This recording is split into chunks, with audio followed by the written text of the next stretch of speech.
Welcome to the Tanya Acker Show. Here's some good news for everyone. Being kind can actually make you healthier.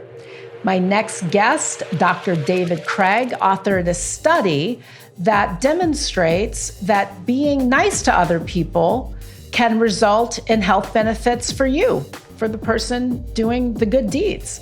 So here I am with Dr. David Cregg, and he's going to tell us all about it. Thanks for being here. Welcome to the program, Dr. Cregg. It's great to see you. Thank you so much, Tanya. It's great to be here with you. So tell us about this very cool study that you authored where you show that it actually pays health dividends to be nice. Tell us about that. Sure. So what we did is we recruited people who were experiencing high levels of depression and anxiety, and we assigned them to do random acts of kindness for people for 5 weeks. And we compared that to existing therapy techniques drawn from cognitive behavioral therapy.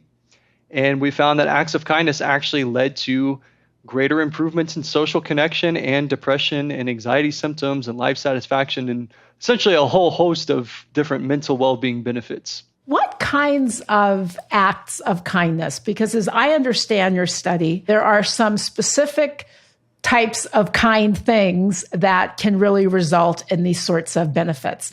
Talk about what sorts of specific acts can result in people reaping these mental health goods. Sure.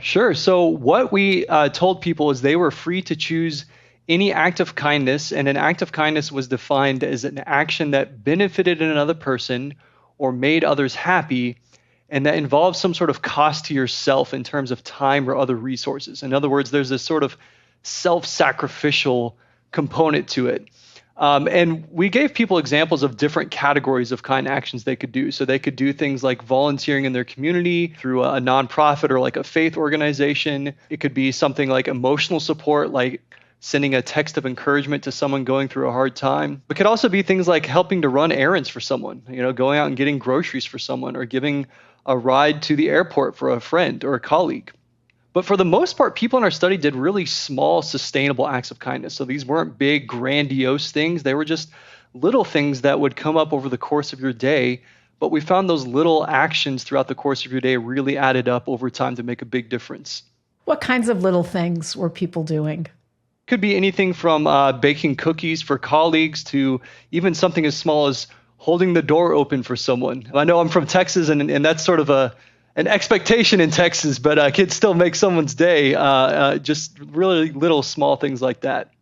I'm interested in kind of thinking about what somebody who is listening to this or watching this at home could do in this very moment, right? So say you're just at home by yourself right now. You're listening to my podcast or you're watching my podcast and you're like, I feel a little down. I'd like to do something right now, but I don't really want to leave the house. Do you have any ideas? Yeah, sure. Doctor? Well, I'm actually laughing, but I'm being quite serious. Yeah, I think we've all been there. And I want to, first of all, empathize with that person, because especially when you're depressed, doing even small actions that you were able to do before can feel like you're trying to climb a mountain. So something as small as making a sandwich feels like it's just this massive undertaking. And so what I would recommend is start with the smallest kind action that you're willing and able to do. So again, you don't need to go out and solve world hunger or start a charity. You can do something as small as saying hello to your neighbor and just telling them, paying a compliment to them, texting a friend, a family member or a friend, something nice that you appreciate about that person. Those little things that don't take too much time or effort can still make a big difference. So anyway, the short answer, grab your phone and text a word of encouragement to someone. It's a good place to start. I think that's great advice. And to be sure, the point you just made is an excellent one. Sometimes a big part of depression is I just don't feel like doing anything. I mean, people just don't feel like doing anything. But one thing that's easier to do When you pick up your phone while you're scrolling through all of those Facebook pictures from other folks who are trying to make it sound like their lives are better than they are. Right. Maybe also send a text message to somebody who also might be feeling a little blue. I think that that's helpful. Talk to me, Dr. Cregg, about why you did this study. I know that this was a part of your PhD dissertation. I'm calling you doctor because I assume that you got it, correct?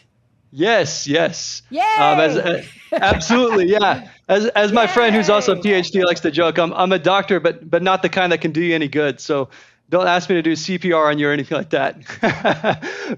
No, but you're the kind of doctor that is helping people overcome really serious mental health issues and showing people what might be an easy way forward. So what motivated you to do this particular study?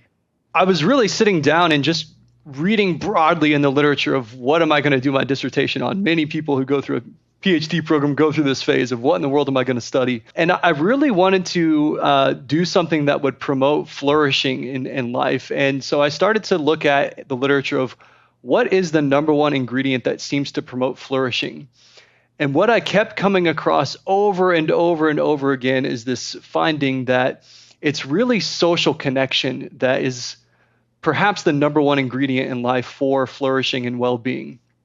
There's been famous studies looking at social connection versus other things that we often assume promote happiness, like your physical attractiveness, your income, your academic achievement, like GPA. And what they found is when they've compared all these factors, social connection always comes out on top most of the time for the thing that most impacts well-being. And then I started looking, okay, if social connection is the most important thing, what are our current interventions doing in terms of social connection? And to my surprise, what I found is that many of our best research techniques, like those drawn from cognitive behavioral therapy, were not especially effective at improving social connection. So then that got me to thinking, okay, what can do a more effective job of tapping into social connection? And that took me into this literature on volunteering and acts of kindness and pro-social behavior. And there was a few studies that suggested that acts of kindness might improve social connection, but no one had ever really tested it out with people that are actually reporting serious mental health symptoms. And so that's where all those strands of thinking came together. The light bulb went off, and I thought, here's a gap in the literature I can fill, and it all came together that way. What is the scientific basis for this? I mean, I know enough about the brain just to be dangerous, right? So there are these right. parts of the brain that are triggered by exercise, like exercise makes you produce the happy hormone, or see how much I know, just barely enough to, actually, I don't even know enough to be dangerous. But I think you get where I'm going. Is there a scientific or a physiological basis for any of this? Does being kind do something to our brains that wouldn't otherwise happen, or that doesn't happen in the normal course? Sure. And I'll give the disclaimer too that even as a clinical psychologist, there are folks that specialize in clinical neuroscience who could really go into the weeds with this. I'll say from what I do know that acts of kindness does tend to stimulate the release of a neurotransmitter known as oxytocin. Sometimes it's called the cuddle hormone.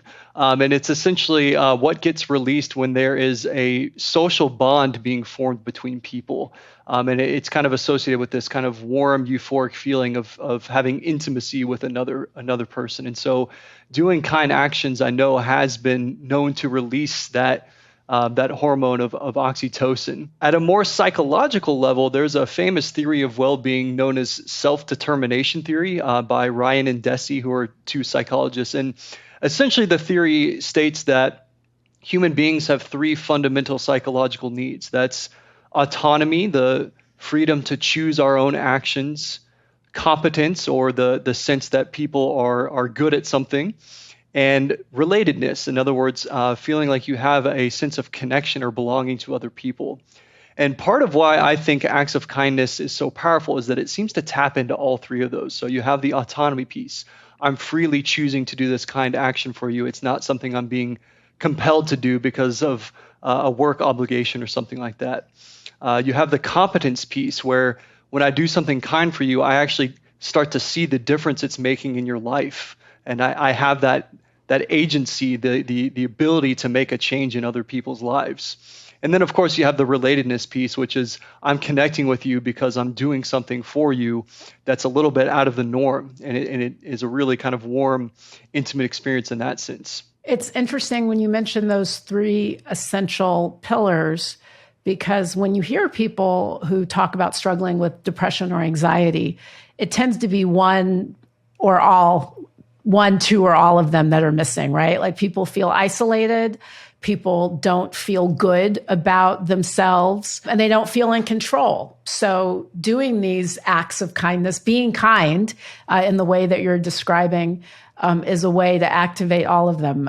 That's so interesting. Talk to us a little bit about some of the real life therapeutic applications of this study and tell us how you are taking this work forward. So I think one of the findings that my advisor and I who worked on this were most excited about is that we know with our mental health infrastructure in the United States that we just don't have enough therapists to go around for everyone. There's just not everyone has access to a therapist. Not everyone can afford therapy.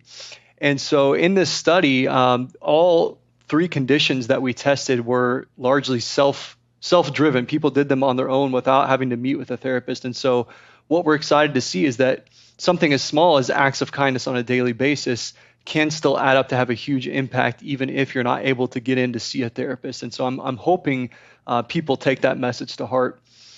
In terms of extending the findings of this work, what I'm starting to do is I now work for the U.S. Department of Veterans Affairs in San Antonio, Texas.